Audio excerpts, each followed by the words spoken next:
Dr. Mehnaz Zafar Ali is a senior consultant psychiatrist and associate professor with extensive experience in mental health.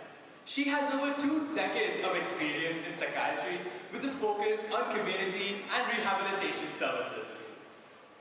She leads community psychiatry services at Emirates Health Services and is a global mental health advocate, holding key positions in international organizations like the World Federation of Mental Health and the World Psychiatric Association. Her tremendous contributions make her the perfect inspiration for our students. Without further ado, here's a short narration of Dr. Mehnaz's story.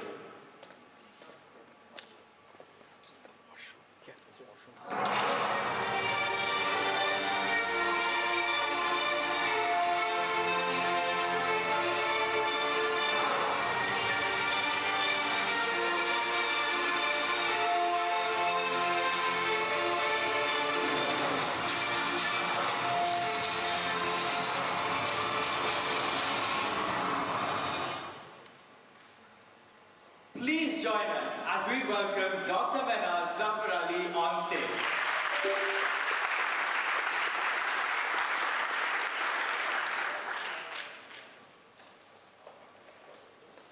A very good morning to one and all today. And thanks to DPS Sharjah for giving me this opportunity, and especially to the charismatic leaders.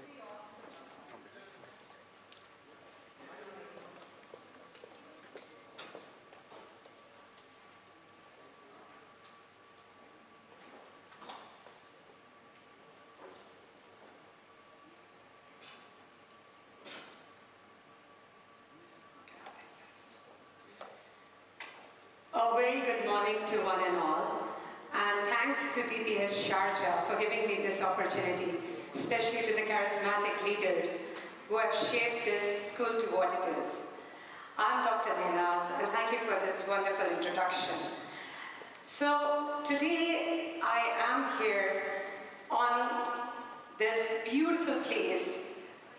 In next 10 minutes, I'm going to change your life. Hell no, I'm not going to do any of that.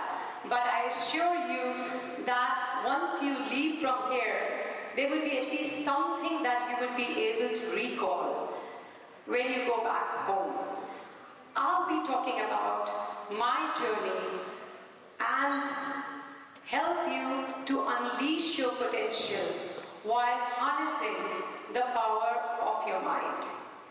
My humble journey starts from the capital city, Delhi. Though I was born in Iran, but I grew up in Delhi and I lived there. I grew up in a cohesive home of family of 4, where my parents and my elder brother, and a house which was full of awards, trophies, and medals. Yes, my family was very towards the achievements, success, and towards lot of positivity that could come in. We had strict rules about timings, about the time that we are supposed to do, about having lesser of extracurricular activities. And guess, did it shape me into what I am today? Well, this brought me to the age-old dilemma of the conflict between the heart and the mind, where your mind tells you exactly what you need to do, but your heart always wants more.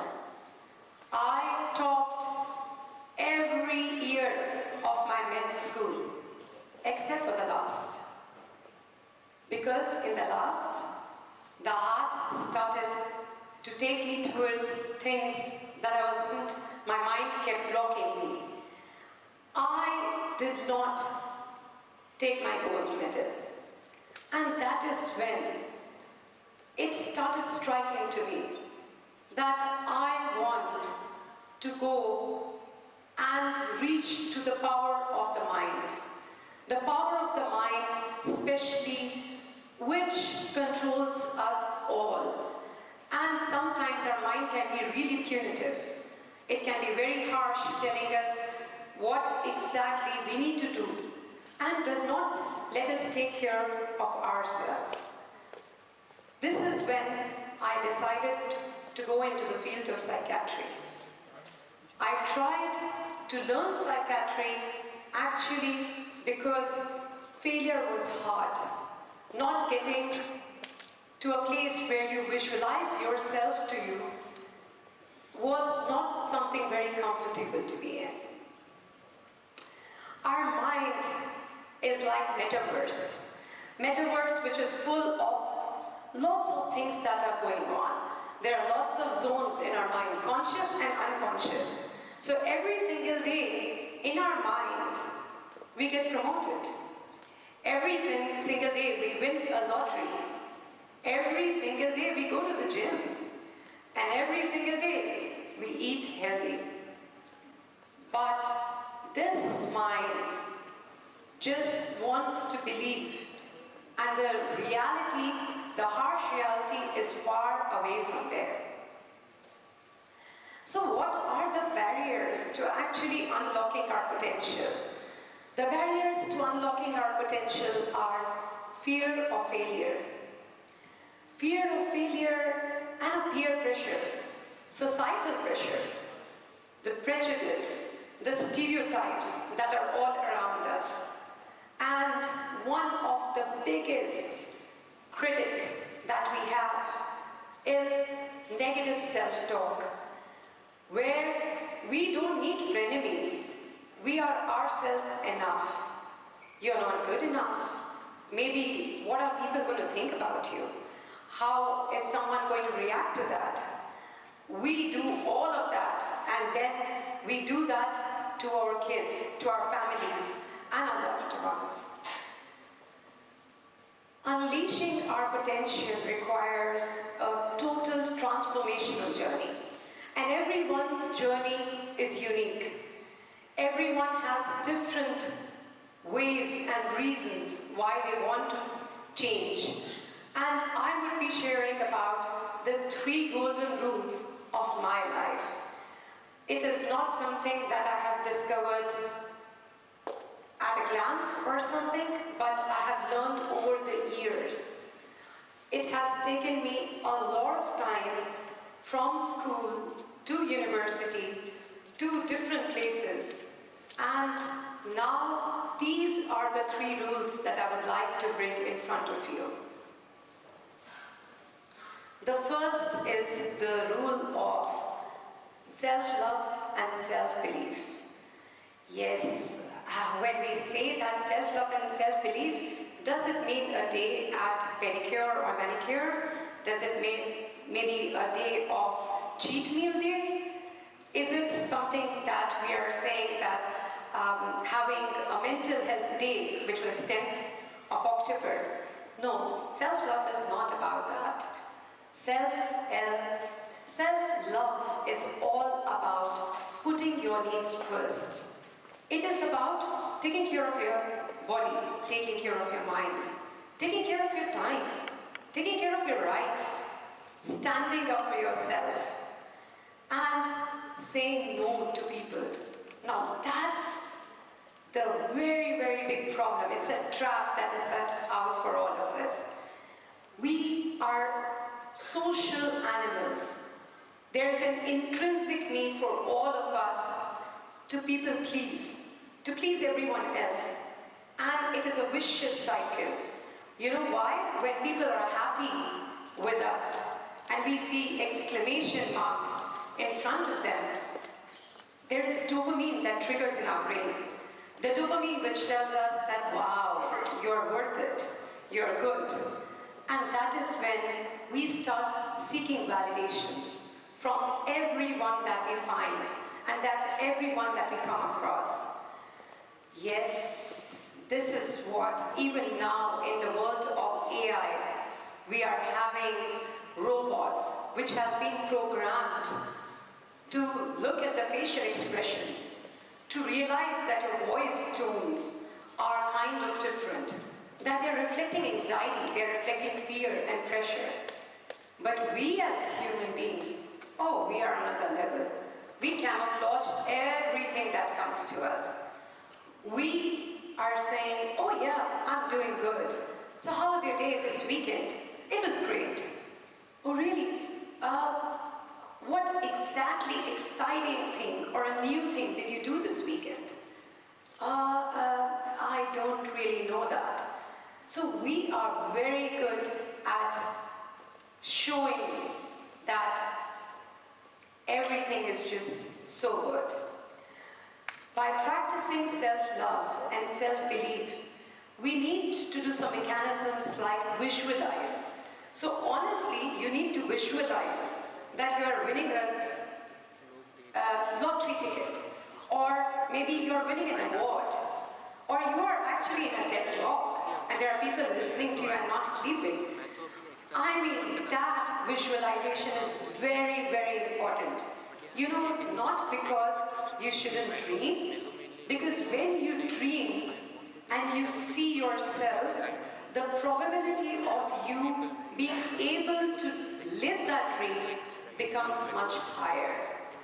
Or it's a very, very common theory that athletes, they visualize themselves winning a race, and that is why they ace it all. Other techniques like affirmations and positive thinking. Affirmations like, oh yes, I'm good. So I know that we people are the millennials, not the Gen Zs here, but the millennials who were born much, much before. But I would like to reiterate the fact that we are born with the intelligence, the real intelligence, which is infectious and envious.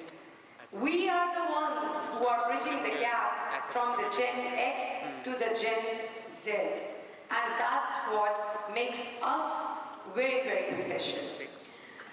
Affirmations and positive remarks like, say, asking somebody, starting a day and saying that you're looking good today. Just this morning, that is what happened to me. That when I walked in, someone told me that you are looking great. And that affirmation streamed up my hopes. It made me feel somebody that I wanted to be. And that is very positive. Next is about the second rule that I would say is understand your brain, understand your unconscious, understand your unseen. So our brain, the neuroplasticity has already made a mark, showing that our brain can be molded into becoming a better version. We are constantly learning. We are constantly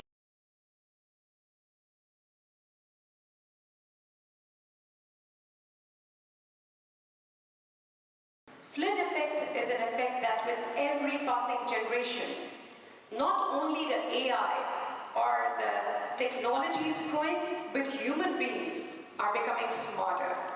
So my daughter at 3 could use her mobile phone and could do everything.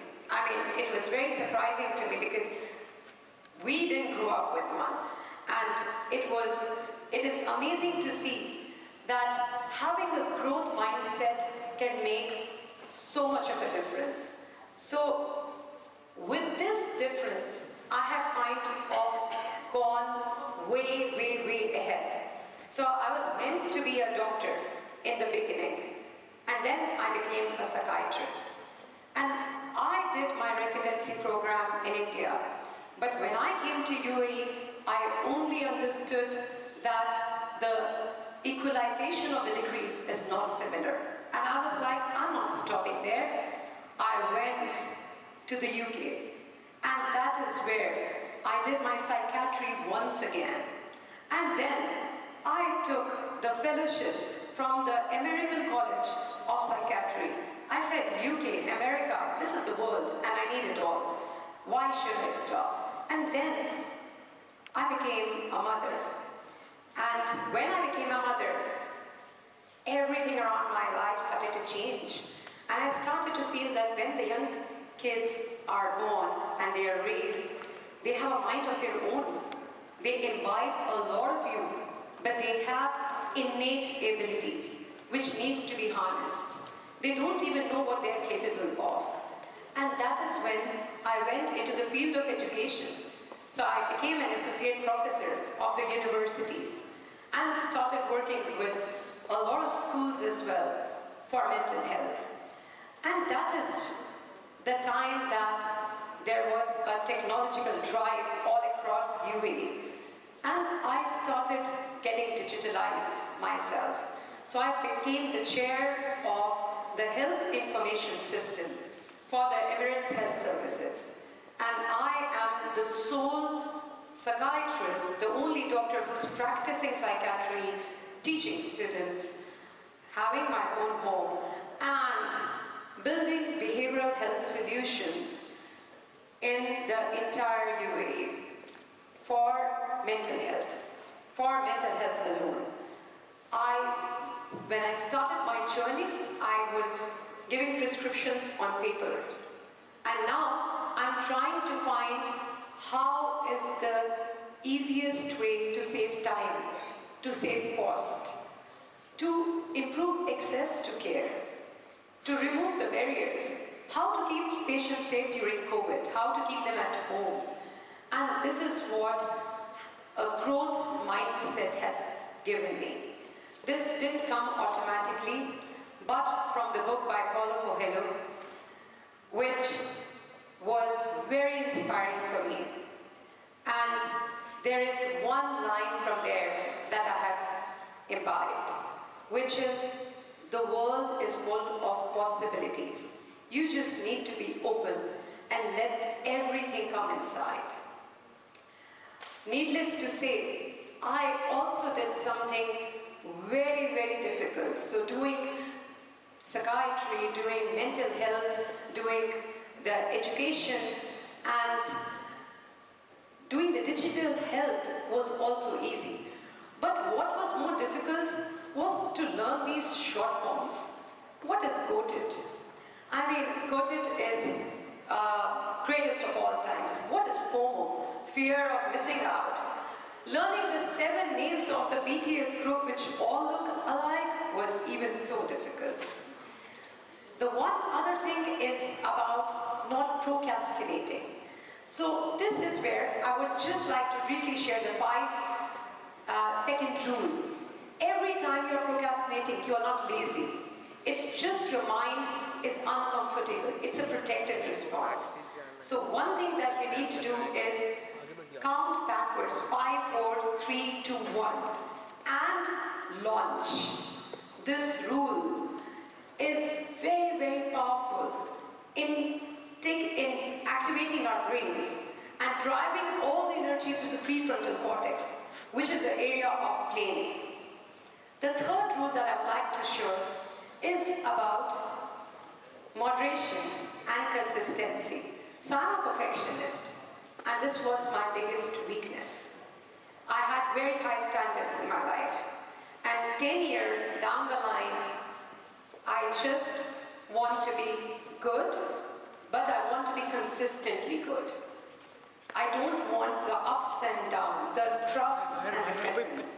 So the only one thing that we need here is a daily habit to enhance mind power.